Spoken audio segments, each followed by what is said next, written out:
আসসালামু আলাইকুম, সবাই কেমন আছেন? আশা করি সবাই অনেক অনেক ভালো আছেন। আজকে আমি দেখাবো গরুর মাথার চামড়া কিভাবে পরিষ্কার করা যায়। এই যে দেখেন, আমার আস্ত গরুর মাথা, মানে মাথার চামড়াটা নিয়েছি। এটাকে আমি খুবই সহজ পদ্ধতিতে কিভাবে পরিষ্কার করতে পারি সেটাই সবার সাথে শেয়ার করব। সবাইকে ঈদ মোবারক।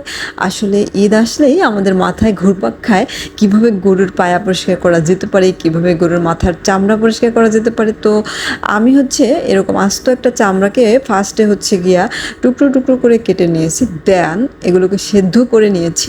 সেদ্ধ করে তারপরে সোজা এরকমের ধারালো একটি বটি বা চাকুর সাহায্যে এরকম এক পাল্লা ফেলে দেবেন। আলুর কি যেভাবে আমরা খোসা ছাড়াই, আলু বা যে কোনো সবজির যেভাবে আমরা খোসা ছাড়াই, জাস্ট ওইভাবেই এটার খোসাটা ছাড়ানো যেতে পারে। কিন্তু আগে আমাদের দাদি বা নানিদের দেখতাম সেটা হলো যে এটাতে গরম পানি ঢেলে চামচ দিয়ে আস্তে আস্তে দেন উঠাতে। বাট ওই প্রসেসটা কিন্তু খুবই কঠিন।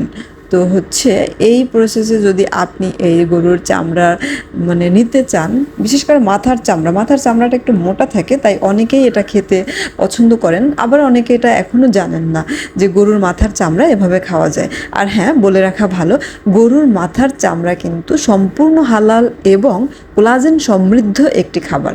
এটা একটু মাংসের সাথে রান্না করলে এটা খেতেও কিন্তু দুর্দান্ত লাগে।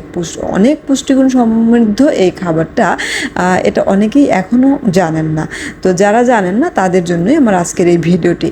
তো এভাবে মাথার চামড়াটা ভালো করে পরিষ্কার করে দুই পাশ থেকেই কিন্তু খোসা ছাড়ানোর মতো করে কেটে কেটে তারপরে মাঝখানের অংশটা জাস্ট নিতে হবে। এই যে দেখেন, আমি দুই পাশ থেকেই ফেলে দিয়েছি। আমি আমাদের খালাকে খুব ভালোভাবে শিখিয়ে দিয়েছি।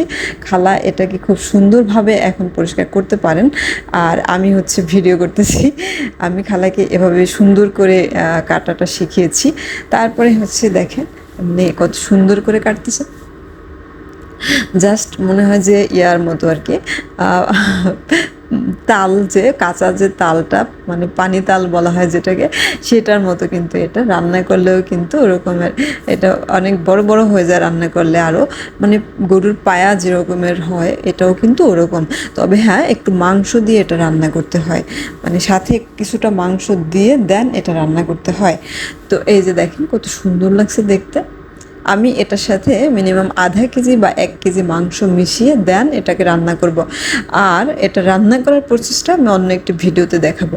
আশা করি আমার আজকের এই ভিডিওটা আপনাদের ভালো লেগেছে। ভালো লাগলে লাইক, কমেন্ট, শেয়ার দিয়ে পাশে থাকবেন। আর হ্যাঁ, দেখা হবে নতুন কোনো ভিডিও নিয়ে। সে পর্যন্ত সবাই ভালো থাকবেন। ধন্যবাদ সবাইকে আমার ভিডিওটা দেখার জন্য। আল্লাহ হাফেজ, বাই বাই, টাটা।